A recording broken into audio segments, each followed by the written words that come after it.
Hello everyone, this is Dan Gramza and welcome to Gramza Market Studies for Friday, June 10th.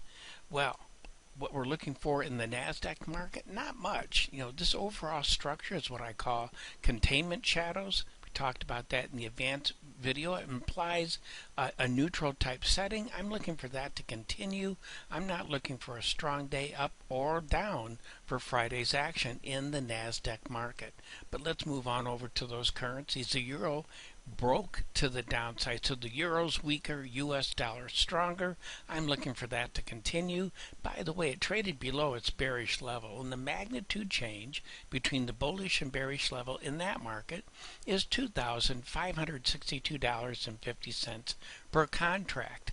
And again, I'm looking for further weakness there. Also, let's take a look here at the Aussie dollar. It traded below its bearish level, and the magnitude change between the bullish and bearish level for that market is $1,750 a contract, and I'm looking for further weakness as we go into this weekend.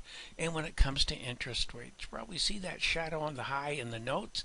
That does make sense based upon what we saw in the stock market. I'm looking for a down day, but not a dramatic day in the 10-year notes. In gold, well, it made new highs.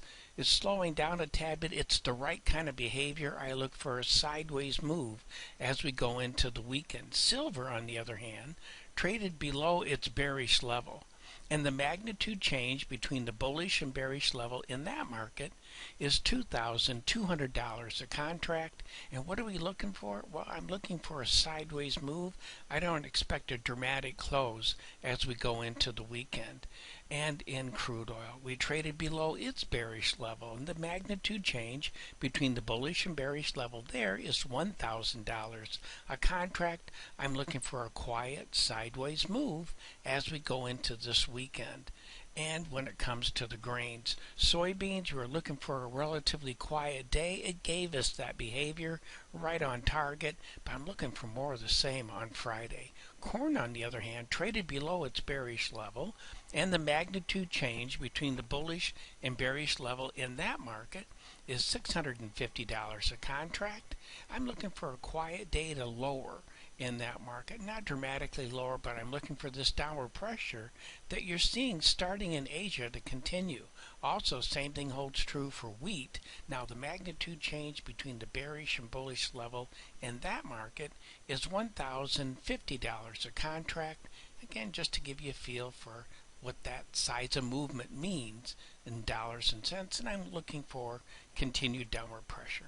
Well, that concludes today's market studies. Thank you for being with me, and I'm looking forward to being with you again tomorrow. In the meantime, take care.